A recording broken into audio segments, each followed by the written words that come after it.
जय जोहार, जय मूल निवासी साथियों, स्वागत है आपका बहुजन एकता टीवी पर। भारत मुक्ति मोर्चा के सहयोगी संगठन लगातार देश भर सामाजिक जागृति का कार्य कर रहे हैं। उनमें से एक नाम है राष्ट्रीय मुस्लिम मोर्चा। जी हाँ, राष्ट्रीय मुस्लिम मोर्चा ये संगठन भारत में मुस्लिम समाज को सामाजिक जागृत करने वाला एकमात्र राष्ट्रव्यापी संगठन है जो मान्यवर वामन मेश्राम जी के मार्गदर्शन में कार्य करता है। हाल ही में राष्ट्रीय मुस्लिम मोर्चा इस संगठन के 18 राज्य के राज्य अधिवेशन हो रहे हैं, जिसमें उत्तर प्रदेश का राज्य अधिवेशन मुजफ्फरनगर में आयोजित किया गया था, जिसमें बामसेफ द्वारा निर्माण की हुई कई प्रशिक्षित लीडरशिप देखने को मिली। इसी अधिवेशन की अध्यक्षता राष्ट्रीय पिछड़ा वर्ग मोर्चा के राष्ट्रीय अध्यक्ष मान्यवर चौधरी विकास पटेल साहब ने की। इस अधिवेशन में बहुत ही महत्वपूर्ण विषय चर्चा के लिए रखे गए थे, जिसमें मुस्लिम समाज में सामाजिक और राजनीतिक जागृति का निर्माण करना, मुस्लिम समाज में प्रशिक्षित नेतृत्व का निर्माण करना जैसे महत्वपूर्ण विषय लगाकर यह संगठन भारत के संविधान के तहत समता, स्वतंत्र, बंधुत्व और न्याय का संदेश भारत में प्रसारित करते हुए दिखाई दे रहा है। तो आइए देखते हैं इस कार्यक्रम में चौधरी विकास पटेल जी ने क्या कहा।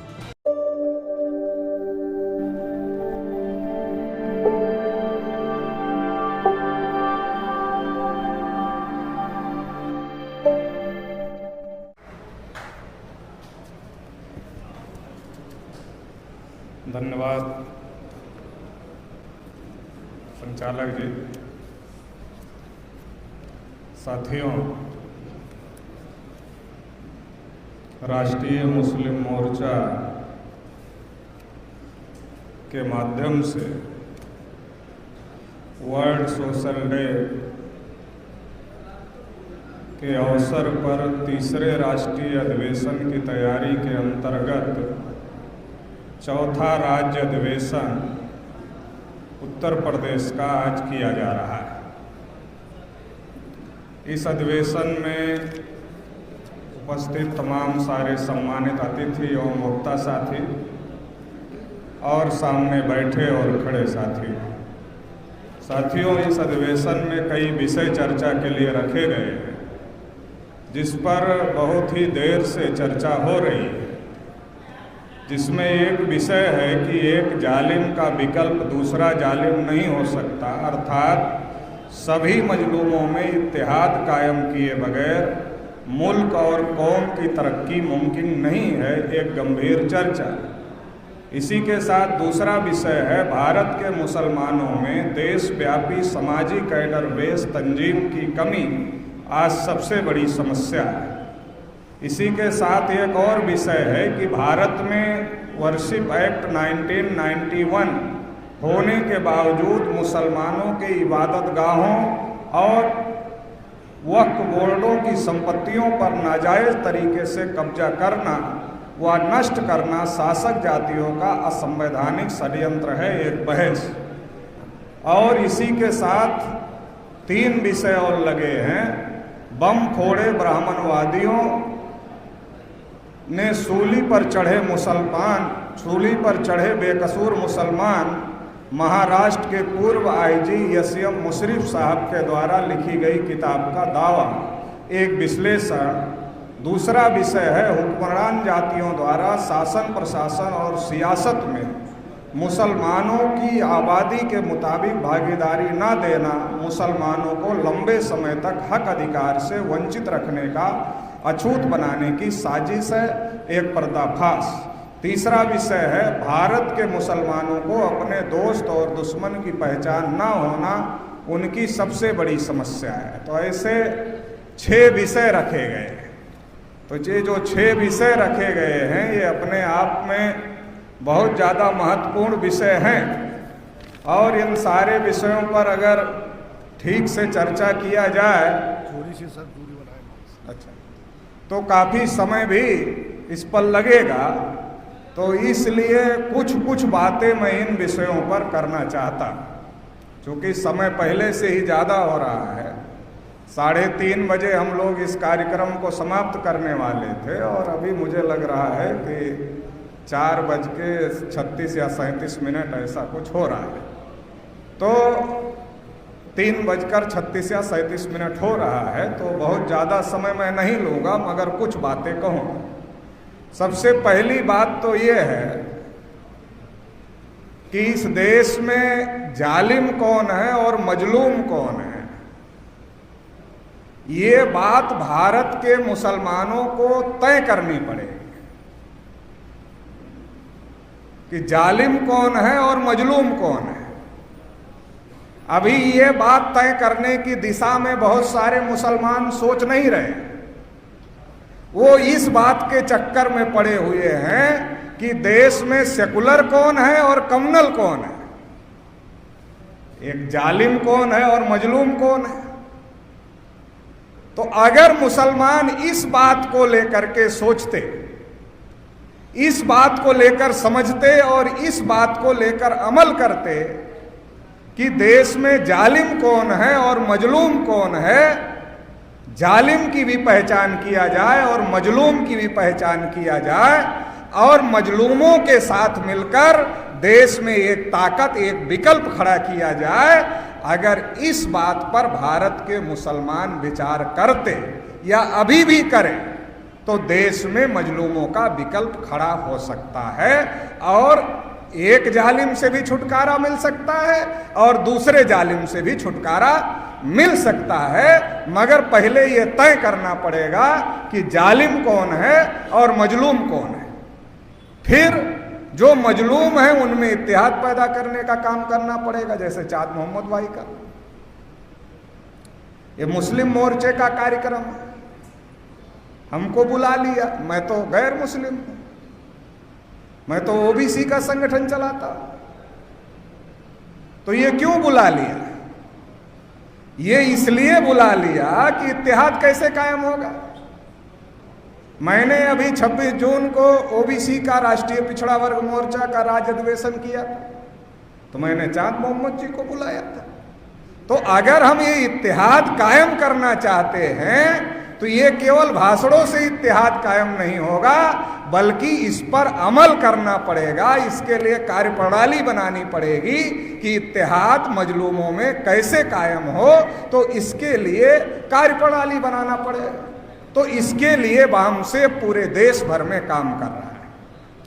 वामसेप ने इस देश में एससी का संगठन बनाया, एसटी का संगठन बनाया, ओबीसी का संगठन बनाया, माइनॉरिटीज के अलग अलग माइनॉरिटीज के संगठन बनाए, मुसलमान का संगठन बनाया, बुद्धिस्ट का संगठन बनाया, जैनों का संगठन बनाया, लिंगायतों का संगठन बनाया, क्रिश्चियनों का संगठन बनाया, सिखों का संगठन बनाया, सभी प्रकार के लोगों का संगठन बनाया और सबके अंदर ये बेदारी लाने का काम किया कि इस देश में जो मजलूम हैं उनको इकट्ठा होने की जरूरत है, उनको एक साथ आने की जरूरत है।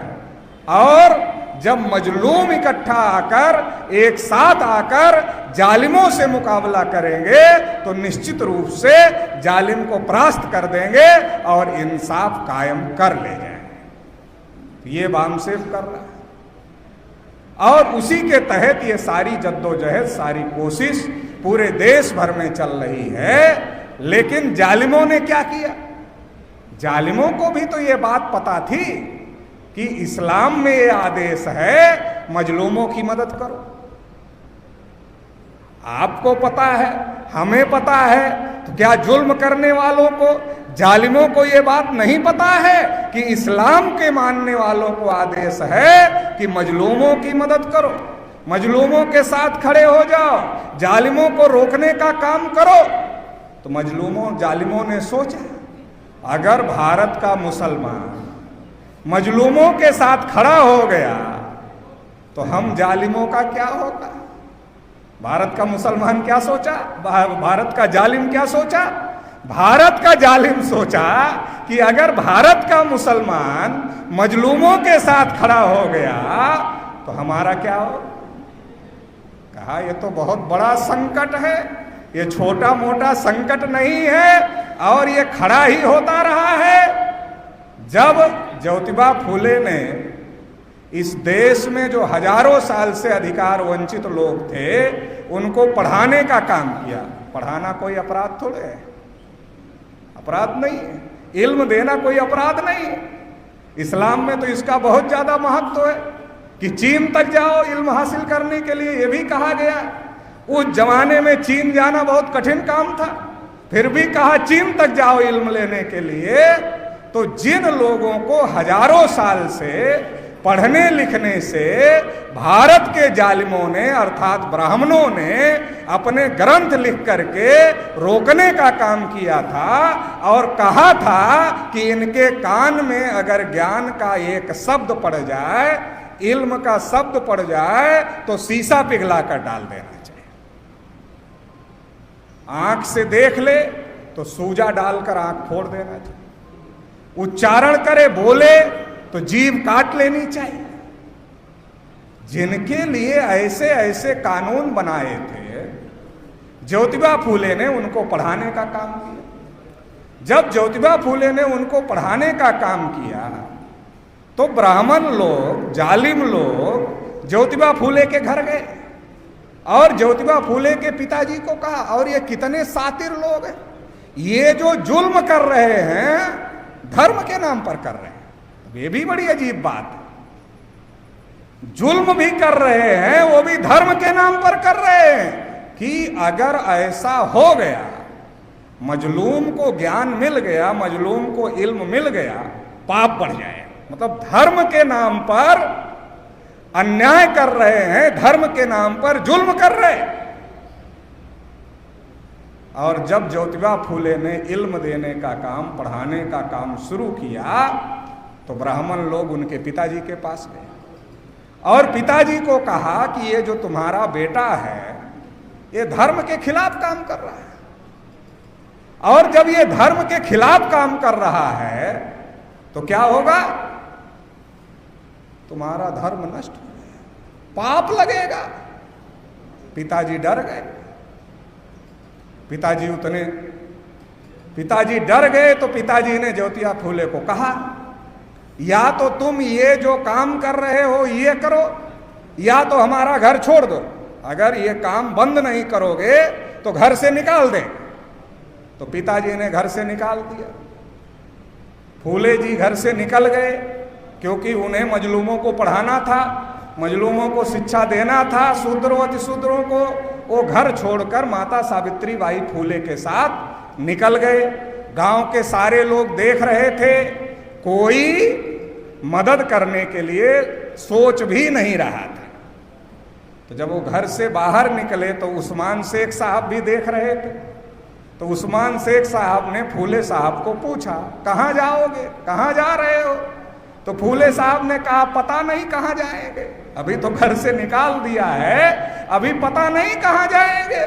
तो उस्मान शेख साहब ने कहा, यहीं रहो, हमारे यहाँ रहो, यहीं स्कूल चलाओ, यहीं पढ़ाने का काम करो। तो ब्राह्मणों का डर जायज है, ब्राह्मणों का डर जायज है। इस्लाम को मानने वाले लोगों ने समय समय पर मजलूमों के साथ खड़े होने का काम किया है, मजलूमों की मदद करने का काम किया है। तो ब्राह्मणों का डर जायज है कि अगर भारत का मुसलमान मजलूमों के साथ खड़ा हो गया तो जालिमों का क्या होगा, ये डर है। ये जो मुसलमानों को बार बार अलग थलग किया जा रहा है, ये अलग थलग करने के पीछे का ये डर है दिमाग में कि अगर भारत का मुसलमान और भारत में जिनको ब्राह्मणों ने SC ST OBC को हजारों साल से मजलूम बनाकर रखा, अगर उनमें गठबंधन हो गया, उनमें एकता पैदा हो गया, उनमें इत्तेहाद कायम हो गया तो जालिम इस देश का शासक नहीं रह सकता है। ये बात उनको पता है और ये बात बार बार मुसलमानों ने साबित किया। जब बाबा साहब अम्बेडकर को गोलमेज सम्मेलन में रोकने की कोशिश की जा रही थी और इसके लिए मुसलमानों की मदद लेने की कोशिश गांधी जी कर रहे थे और मुस्लिम नेताओं को यहां तक ऑफर दिया, यहां तक प्रलोभन दिया कि आप अंबेडकर का विरोध करो, हम आपकी सारी बात मान लेंगे, गाय का गोश्त खाना है वो भी मान लेंगे, सारा मान लेंगे, सब कुछ मान लेंगे, लेकिन आप अंबेडकर का विरोध करो। तो मुस्लिम नेताओं ने अंबेडकर का विरोध नहीं किया, बल्कि मुस्लिम नेताओं ने गांधी जी को कहा, आप हमारी मानो, या मत मानो, हम अंबेडकर का विरोध नहीं करने वाले हैं। और बाबा साहब अंबेडकर को इस बात की जानकारी दिया कि गांधी जी ऐसा ऐसा, तो मुसलमान मजलूमों के साथ खड़े रहे। जब कांग्रेस के लोगों ने कहा कि डॉक्टर अंबेडकर के लिए संविधान सभा के दरवाजे ही नहीं खिड़कियां भी बंद है, और बाबा साहब अंबेडकर को चुनाव में हरा दिया, तो बंगाल से मुसलमानों ने चुनाव जिताकर बाबा साहब अंबेडकर को संविधान सभा में भेज दिया। तो ब्राह्मण और अलर्ट हो गए कि जल्दी ही देश में लोकतंत्र आएगा, अंग्रेज देश छोड़कर जाने वाले हैं। ये इत्तेहाद अगर कायम हो गया, ब्राह्मण डर गए, जालिम डर गया कि ये इत्तेहाद अगर कायम हो गया तो फिर क्या होगा? आजाद भारत पर ब्राह्मणों का कब्जा नहीं करवाया जा सकता है। ये बात ब्राह्मणों को समझ में आई और ब्राह्मणों ने सोचा अगर इसको रोकना है तो क्या करना होगा। तो जो गांधी जी कहते थे मेरे शरीर के टुकड़े हो सकते हैं मगर भारत के टुकड़े नहीं होने दूंगा, उन्हीं गांधी जी की उपस्थिति में कांग्रेस वर्किंग कमेटी में भारत के विभाजन का प्रस्ताव पास किया गया। क्यों पास किया? क्यों पास किया गया? कि ये जो भारत में लड़ाकू मुसलमान हैं, जो लीडरशिप करने वाले मुसलमान हैं, जो मजलूमों का साथ देने का काम कर रहे हैं, अगर इनको पाकिस्तान बनाकर भारत से अलग कर दिया जाए तो बाकी मुसलमानों को हम संभाल लेंगे सेकुलर के नाम पर। बाकी मुसलमानों को सेकुलर के नाम पर हम संभाल लेंगे। तो भारत के जो लड़ाकू मुसलमान थे, गांधी कांग्रेस और कांग्रेस के ब्राह्मणों ने षड्यंत्र करके भारत के विभाजन का प्रस्ताव पास किया और इसका ठीकरा भारत के मुसलमानों के सर पर फोड़ दिया। और मुसलमान एक लंबे समय तक ये सफाई देते रहे, हम तो पाकिस्तान के समर्थक नहीं, हम तो यहीं के, हम तो यहीं के हैं, हम पाकिस्तान के समर्थक नहीं हैं। सफाई क्यों देना पड़ा भाई? ये तो इसी से क्लियर हो गया। अगर आप पाकिस्तान के समर्थक होते तो आप पाकिस्तान चले जाते, आप भारत में क्यों रहते? अगर आप पाकिस्तान के समर्थक होते तो आप पाकिस्तान चले जाते, आप भारत में क्यों रहते? भारत में जो रहने वाला मुसलमान है उसको ये सफाई बिल्कुल भी देने की जरूरत नहीं है कि हम पाकिस्तान के समर्थक नहीं हैं, क्योंकि तो पहले से ही क्लियर है। अगर वो पाकिस्तान का समर्थक होता तो पाकिस्तान चला गया होता, यहां क्यों रहता? लेकिन ऐसे देश में हालात खड़े किए गए, ऐसे देश में माहौल खड़ा किया गया कि मुसलमान पाकिस्तानी है, मुसलमान पाकिस्तानी है, मुसलमान पाकिस्तानी है। ये माहौल क्यों खड़ा किया? ये माहौल भी इसीलिए खड़ा किया गया कि जो मजलूम है उसकी मुसलमानों से नफरत हो जाए। क्यों खड़ा किया गया? जो मजलूम है, मजलूम और मुसलमान इकट्ठे होंगे, इकट्ठे होंगे तो संकट जालिमों के लिए पैदा हो जाएगा। जब ये अफवाह फैलाई जाएगी, जब ये भ्रम पैदा किया जाएगा, जब इसका प्रोपेगेंडा किया जाएगा कि भारत का जो मुसलमान है ये भले भारत में रहता है लेकिन जहन से पाकिस्तानी है, तो जो मजलूमों में इत्तेहाद की बात है वो नफरत की बात में फैल जाएगी। और ये फैलाने का काम जालिमों द्वारा एक लंबे समय तक किया। फिर उनको लगा कि इससे ही काम नहीं चल रहा, इससे ही काम नहीं चल रहा। फिर उन्होंने दूसरा काम शुरू कर दिया। दूसरा काम क्या शुरू कर दिया? मुसलमान आतंकवादी। क्या काम शुरू कर दिया? मतलब लगातार बदनाम करने का काम।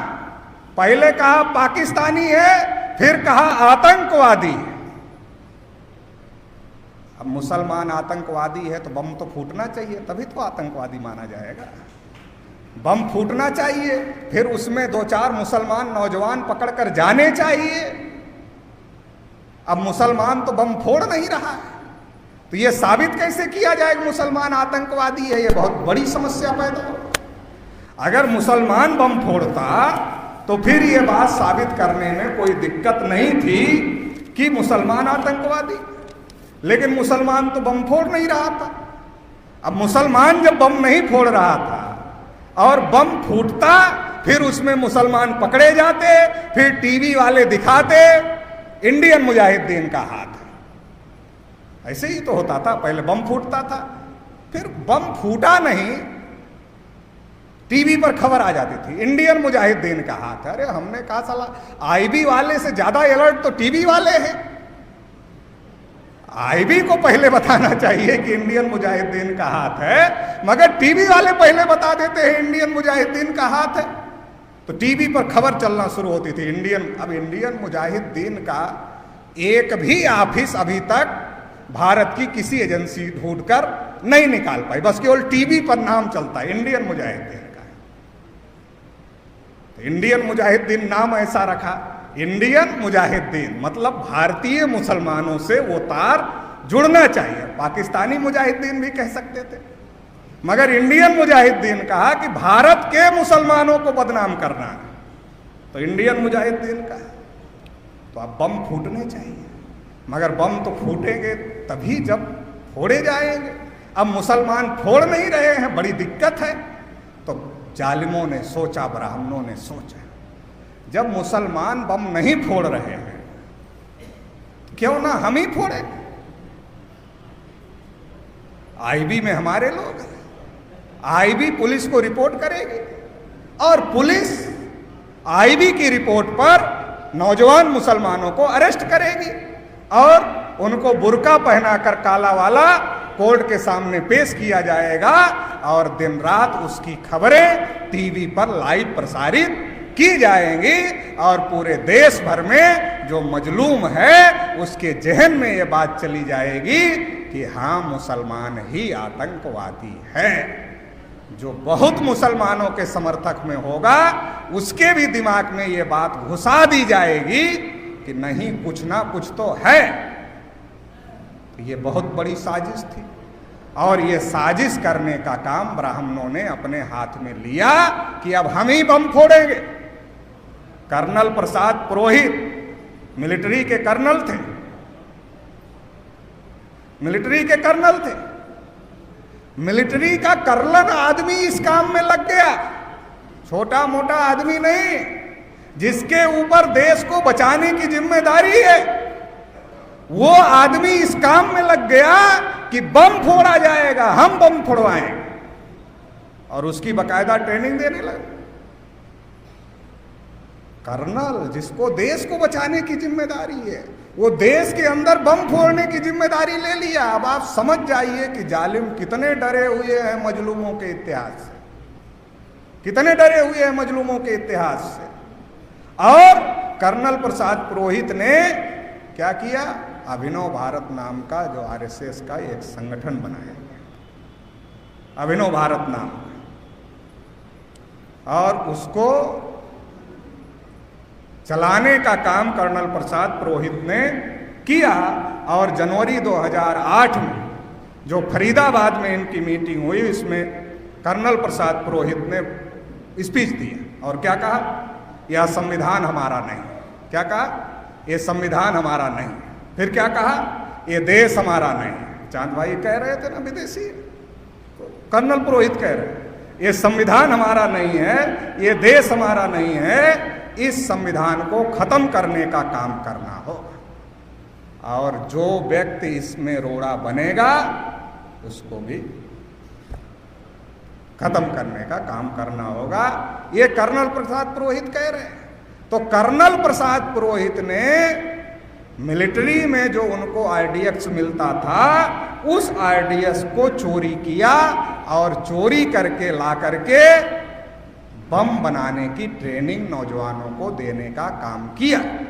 चाहे मालेगांव ब्लास्ट हो, चाहे जर्मन बेकरी कांड हो, चाहे अजमेर शरीफ ब्लास्ट हो, जितने भी ब्लास्ट, वो सारे ब्लास्ट में, और बहुत सारे ब्लास्ट तो ऐसे हो गए जैसे कानपुर में बम बनाते समय ही ब्लास्ट हो गया, कई जगह बम बनाते समय ही ब्लास्ट हो गए।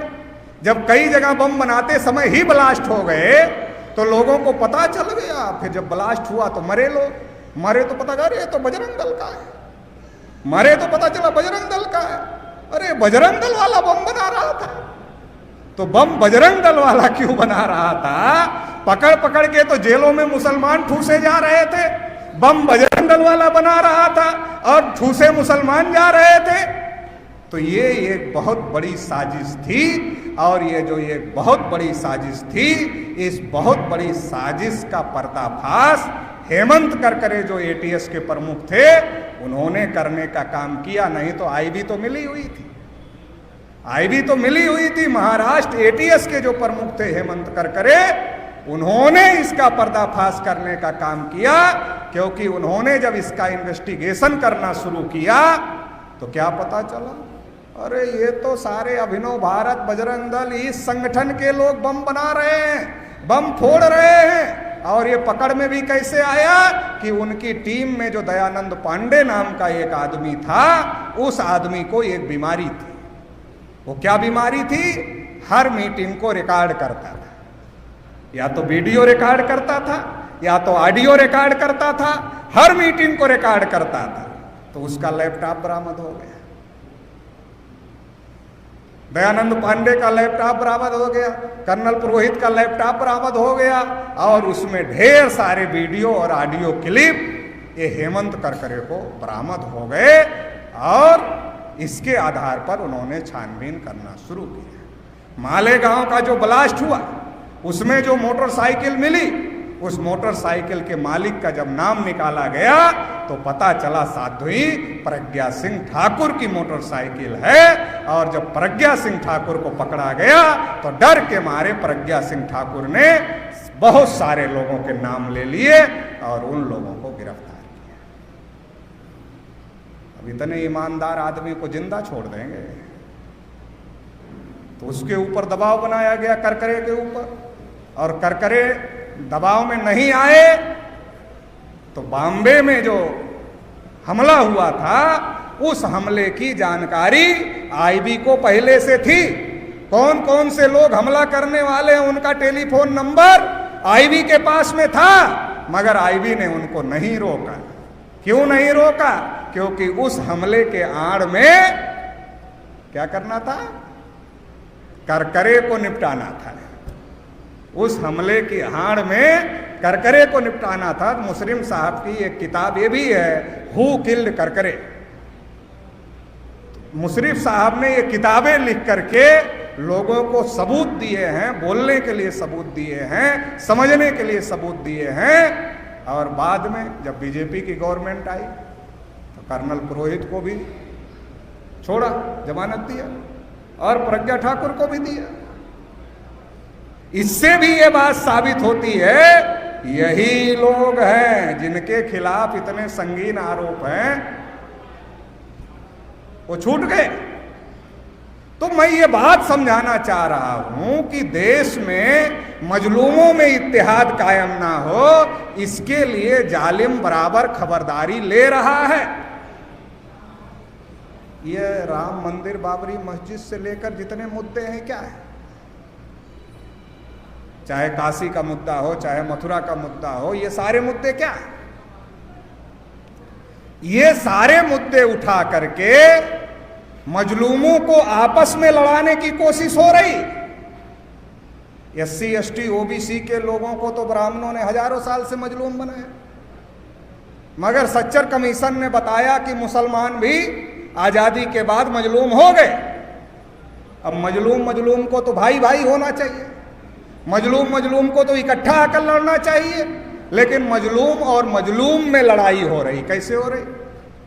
अयोध्या के नाम पर, काशी के नाम पर, मथुरा के नाम पर, तमाम नाम पर मजलूम और मजलूम में ही लड़ाई कराने का काम किया जा रहा। इसको लेकर के भी हम देश भर में अभियान चला। ये जो वर्शिप एक्ट बनाया गया, ये जो वर्शिप एक्ट बनाया गया, इस वर्शिप एक्ट में, ये वर्शिप एक्ट क्या कहता है 1991 का? तो ये वर्शिप एक्ट ये कहता है कि 15 अगस्त 1947 को जो जगह जिस धर्म को मानने वाले लोगों के पास में थी और जिस पद्धति से वहां पूजा अर्चना या जो भी होता था, उपासना होती थी, वही रहेगा, उसमें कोई परिवर्तन नहीं हो। यह कहता है वर्शिप एक्ट। यहां तक भी उसमें कहा गया कि मान लो एक ही धर्म के लोग हैं, लेकिन उस धर्म में अलग अलग संप्रदाय हैं, तो जिस संप्रदाय का है उसी का रहेगा, वो बदला नहीं जा सकता। उसी धर्म के ही दूसरे संप्रदाय को वो नहीं दिया जा सकता, उसी का रहेगा, उसमें कोई परिवर्तन नहीं किया जा सकता। ये वर्शिप एक्ट कह रहा है। मगर इसके बावजूद भी, और इससे अयोध्या वाले को अपवाद में रखा गया कि ये मामला पहले से चल रहा है, इसलिए अयोध्या वाले को हम अपवाद में रखें। तो अयोध्या वाले को छोड़कर कोई दूसरा मामला अब इस तरीके का नहीं खड़ा होगा, ये बात इसमें है। मगर काशी का मामला, मथुरा का मामला, तमाम मामला चल रहा। तो हमें इस बात को, अब हमें भी क्या समझने की जरूरत है। देखो, लोकतंत्र क्या है? लोकतंत्र। ब्राह्मणों ने इस बात को समझा। जब देश में मुगलों का राज था तो मुगलों ने जजिया कर लगाया। किसके ऊपर लगाया? हिंदुओं के ऊपर लगाया। लगाया था नहीं लगाया था? लगाया। तो ब्राह्मणों ने मुगलों का महल घेर लिया और क्या कहा? कहा हम हिंदू नहीं हैं। अरे आप लोग जिनको हिंदू समझ रहे हैं, उन्होंने कहा कि हम हिंदू नहीं हैं और हम जजिया कर नहीं देंगे, और नहीं दिए। जो ब्राह्मण कहते थे हम हिंदू नहीं हैं, वही ब्राह्मण आज डंके की चोट पर चिल्ला चिल्ला कर कह रहे हैं हम हिंदू। क्यों कह रहे? तब नहीं थे, अब क्यों हो गए? ब्राह्मणों को पता चला कि अंग्रेज देश छोड़कर जाने वाले, देश छोड़कर जाएंगे तो देश में लोकतंत्र आ जाएगा, और देश में लोकतंत्र आ जाएगा तो ब्राह्मणों की संख्या 3.5%, और हजारों साल से इस देश के लोगों को मजलूम बनाकर रखा। ये मजलूम हमारे साथ क्यों खड़े होंगे? ये मजलूम जालिमों के साथ क्यों खड़े होंगे? ये खड़े नहीं होंगे, और खड़े नहीं होंगे तो आजाद भारत पर हम ब्राह्मणों का राज नहीं हो सकता है, क्योंकि हमारी संख्या ही केवल 3.5% है। ब्राह्मणों ने सोचा फिर तो कुछ करना हो, तो ब्राह्मणों ने सोच समझकर हिंदू और मुसलमान का सिगुफा खड़ा किया, और हिंदू और मुसलमान का सिगुफा खड़ा करके हिंदू का नेता खुद बन गया। तो अब जालिम मजलूम एकता की बात नहीं होती है, अब कौन सी बात होती है? मुसलमान भाई कौन सी बात करते हैं? हिंदू और मुसलमान की एकता की बात करते हैं। अरे जिनको आपने हिंदू माना ही नहीं, जब मुगलों का राज था, जिनको हिंदू माना ही नहीं, उन्होंने अपने को हिंदू माना ही नहीं, उन्होंने जजिया कर दिया ही नहीं, उनको हिंदू कैसे माना? और अगर वो हिंदू हैं तो बाकी ये क्या है? जिनको अछूत बनाया, जिनको शूद्र बनाया, जिनको गुलाम बनाया। एक ही धर्म को मानने वाले, एक ही धर्म के लोगों को गुलाम कैसे बना सकते? अपने ही धर्म के लोगों को अशिक्षित कैसे रख सकते? तो ये ब्राह्मणों ने ये सिगुफा खड़ा किया हिंदू और मुसलमान का, और हिंदू और मुसलमान का सिगुफा खड़ा करके, क्योंकि ब्राह्मणों के पास में अगर ब्राह्मण मान लो हम लोगों के घर में आते और कहते कि अरे भाई ओबीसी के भाइयों, हमने आपको हजारों साल से शूद्र बनाया है, आपको पढ़ने लिखने से रोका है, धन संपत्ति रखने से रोका है, बोलने सुनने से रोका है, कुर्सी पर बैठने से रोका है, आप हमारा साथ दो, हमें वोट दो और हमें ताकत दो। तो हमारा आदमी क्या करता? ओबीसी का आदमी क्या करता? लठ निकालता और कहता कि अरे तुमने हजारों साल से पढ़ने नहीं दिया, लिखने नहीं दिया, बोलने नहीं दिया, सुनने नहीं दिया, और अब आ गए हमसे ताकत मानने लोकतंत्र में, भगा देता। ब्राह्मणों ने सोचा कि इसके आधार पर तो नहीं जा सकते, किसी को अछूत बनाया है, किसी को जंगल में रहने के लिए मजबूर किया है, इसके आधार पर तो इनसे समर्थन नहीं ले सकते। फिर कैसे समर्थन ले सकते? इनको हिंदू बनाकर समर्थन ले सकते। मगर अब हिंदू बनाए कैसे इनको? अगर इनको हम कहेंगे हम भी हिंदू तुम भी हिंदू, तो ये कहेगा यार तुम तो ब्राह्मण हो और हम शूद्र हैं, अछूत हैं, तुमको हमको हजारों साल से सताया है, तो ये दोस्ती कैसे चलेगी? ये नहीं चलेगी। तो ब्राह्मणों ने सोचा ऐसे समझा करके तो इनको हिंदू नहीं बनाया जा सकता। आप किसी को समझा करके मुसलमान बना सकते, किसी को समझा करके एक ईसाई ईसाई बना सकता है, किसी को समझा करके एक सिख सिख बना सकता है, लेकिन किसी को समझा करके कोई बुद्धिस्ट बना सकता है, कोई जैन बना सकता है, लेकिन किसी को समझा करके कोई ब्राह्मण किसी को हिंदू नहीं बना सकता है। उसका कारण है कि हिंदू में ब्राह्मण ऊपर है, बाकी सब उसके नीचे हैं, और सबके ऊपर अन्याय अत्याचार करने का काम ब्राह्मण कर रहा है। अन्याय अत्याचार सहने के लिए कोई क्यों जाएगा उसके पास? क्यों जाएगा? तो समझा कर नहीं बना सकता है। तो फिर ब्राह्मणों ने सोचा जब समझा कर नहीं बना सकते तो फिर कैसे बनाए? हाँ, बस समाप्त। समझा कर नहीं बना सकते तो कैसे बनाए? तो डर दिखाकर बनाए। तो किसका डर दिखाया जाए? मुसलमानों का डर दिखाया जाए। तो लगातार मुसलमानों का डर दिखाया जा रहा है, और डर दिखाकर एक जो ब्राह्मण है वो कम्युनल के नाम पर राज कर रहा है, और दूसरा जो ब्राह्मण है वो कह रहा नहीं गंगा जमनी तहजीब है, सब सेकुलर है। और जो गंगा जमनी तहजीब वाले थे उन्होंने कितना अच्छा काम किया। तो गंगा जमनी तहजीब वाले ब्राह्मणों ने, एक ब्राह्मण ने बाबरी मस्जिद में मूर्ति रखवा दी, पता है, जवाहरलाल नेहरू। दूसरे ब्राह्मण ने पूजा की व्यवस्था कर दिया, ताला खुलवा दिया। तीसरा ब्राह्मण जब देश का प्रधानमंत्री था नरसिंह राव, तो बाबरी मस्जिद गिर गई, वो पूजा करने बैठ गया, उठा ही नहीं जब तक गिर नहीं गई। मैं विनय कटियार का एक इंटरव्यू सुन रहा था, तो विनय कटियार ने कहा, उन्होंने पूछा काम हो गया? किसने पूछा? नरसिम्हा राव। काम हो गया। और फिर कम्युनल ब्राह्मण आ गए, तो बाकी का आपको पता है। तो मेरा ये कहना है कि ये जो सेकुलर और कम्युनल के जाल पे हम फंसे हुए हैं, इसीलिए एक जालिम का विकल्प दूसरे जालिम को मान रहे हैं, क्योंकि एक जालिम सेकुलर का झंडा बुलंद कर रहा है और दूसरा जालिम कम्युनल का झंडा बुलंद कर रहा है। इसलिए हम एक जालिम का विकल्प दूसरे जालिम को मान रहे हैं, और इस वजह से हमारी समस्याओं का समाधान नहीं हो रहा है। एक हिडन एनिमी है, एक ओपन एनिमी है। आरएसएस बीजेपी खुला दुश्मन है और कांग्रेस छुपा हुआ दुश्मन है। जो हिडन एनिमी होता है, जो छुपा दुश्मन होता है, वो खुले दुश्मन से ज्यादा खतरनाक होता है। ये बात आज तक हम लोग समझ नहीं पाए। अब आखिरी बात कहकर अपनी बात समाप्त कर देते हैं। अब रास्ता क्या है, विकल्प क्या है? तो विकल्प ये है कि देश में मजलूमों की तीसरी ताकत निर्माण किया जाए, ये रास्ता है। ना हमको सेकुलर जालिम चाहिए, ना कम्युनल जालिम चाहिए, क्योंकि जालिम तो जालिम ही है, चाहे वो सेकुलर हो चाहे कम्युनल हो। तो हमें मजलूमों का, मजलूम कौन? SC ST OBC माइनॉरिटी, इनका जो है तीसरा विकल्प हमको निर्माण करने की जरूरत है। अगर ये तीसरा राष्ट्रीय विकल्प हम लोग खड़ा करते हैं तो हम इस देश को चलाने वाले हो सकते हैं। और जब हम ही इस देश को चलाने वाले हो जाएं, तो क्यों चलाना है देश को? देश को तो वो भी चला रहे हैं, तो हमें क्यों चलाना है? हमें इसलिए चलाना है कि इंसाफ कायम करना है। हमें उनके ऊपर भी अन्याय नहीं करना जिन्होंने हमारे ऊपर किया। हमें क्या करना?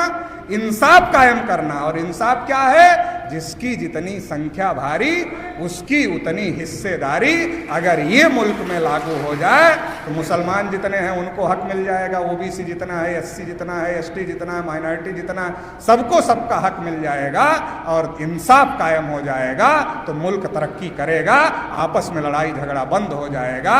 तो अमन चैन इंसाफ कायम करने के लिए इस मुल्क में तीसरी शक्ति का निर्माण करना होगा। इसके लिए हम लोग मिलकर जद्दोजहद करेंगे, कोशिश करेंगे। इस आशा उम्मीद के साथ आप लोगों ने मुझे सुना, इसके लिए बहुत बहुत शुक्रिया, बहुत बहुत आभार, बहुत बहुत धन्यवाद।